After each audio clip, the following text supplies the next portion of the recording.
The Story of Doctor Dolittle. The Leader of the Lions. And thousands of monkeys sick. Gorillas, orangutans, chimpanzees, dog-faced baboons, marmosets, grey monkeys, red ones. All kinds. And many had died. The first thing he did was to separate the sick ones from the well ones. Then he got Chi-Chi and his cousin to build him a little house of grass. The next thing, he made all the monkeys who were still well come and be vaccinated. There, and for 3 days and 3 nights the monkeys kept coming from the jungles and the valleys and the hills to the little house of grass, where the doctor sat all day and all night, vaccinating and vaccinating. Then he had another house made, a big one, with a lot of beds in it, and he put all the sick ones in this house. But so many were sick, there were not enough well ones to do the nursing.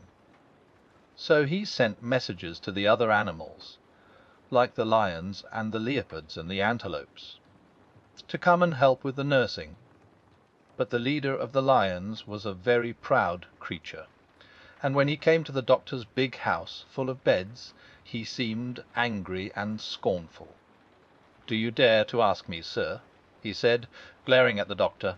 "Do you dare to ask me, me, the king of beasts, to wait on a lot of dirty monkeys? Why? I wouldn't even eat them between meals." Although the lion looked very terrible, the doctor tried hard not to seem afraid of him.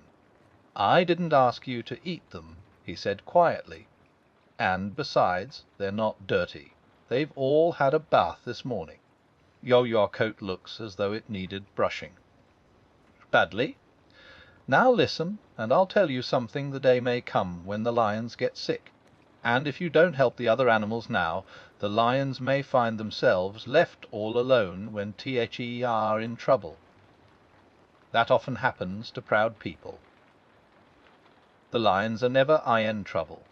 They only make trouble," said the leader, turning up his nose, and he stalked away into the jungle, feeling he had been rather smart and clever. Then the leopards got proud too, and said they wouldn't help. And then, of course, the antelopes, although they were too shy and timid to be rude to the doctor like the lion. pawed the ground and smiled foolishly, and said they had never been nurses before.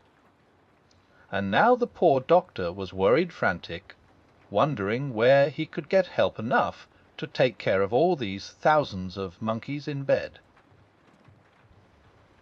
But the leader of the lions, when he got back to his den, saw his wife, the queen lioness, come running out to meet him with her hair untidy. "Oh, one of the cubs won't eat," she said. "I don't know what to do with him. He hasn't taken a thing since last night." And she began to cry and shake with nervousness, for she was a good mother, even though she was a lioness. So the leader went into his den and looked at his children, 2 very cunning little cubs lying on the floor, and one of them seemed quite poorly. Then the lion told his wife quite proudly just what he had said to the doctor, and she got so angry she nearly drove him out of the den. "You never dare have a grain of sense," she screamed.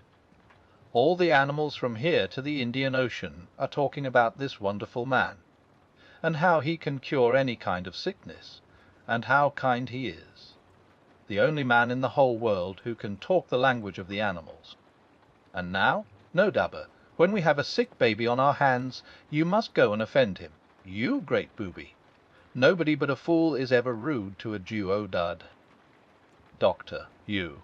And she started pulling her husband's hair. "Go back to that white man at once," she yelled. "Can't tell him you're sorry. And take all the other empty-headed lions with you, and those stupid leopards and antelopes. Then do everything the doctor tells you. Work like niggers, and perhaps he will be kind enough to come and see the cub later. Now be off. Why, I tell you, you're not fit to be a father." And she went into the den next door, where another mother lion lived, and told her all about it. So the leader of the lions went back to the doctor and said, "I happened to be passing this way, and thought I'd look in. Got any help yet?" "No," said the doctor, "I haven't, and I'm dreadfully worried. Help's pretty hard to get these days," said the lion. "Animals don't seem to want to work any more. You can't blame them, in a way. Well, seeing you're in difficulties, I don't mind doing what I can, just to oblige you, so long as I don't have to wash the creatures. And I have told all the other hunting animals to come and do their share. The leopards should be here any minute now. Oh, and by the way, we've got a sick cub at home. I don't think there's much the matter with him myself, but the wife is anxious. If you are around that way this evening, you might take a look at him, will you?" Then the doctor was very happy, for all the lions and the leopards and the antelopes and the giraffes and the zebras, all the animals of the forests and the mountains and the plains, came to help him in his work. There were so many of them that he had to send some away, and only kept the cleverest. And now very soon the monkeys began to get better. At the end of a week the big house full of beds were half empty, and at the end of the second week the last monkey had got well. Then the doctor's work was done, and he was so tired he went to bed and slept for 3 days without even turning over.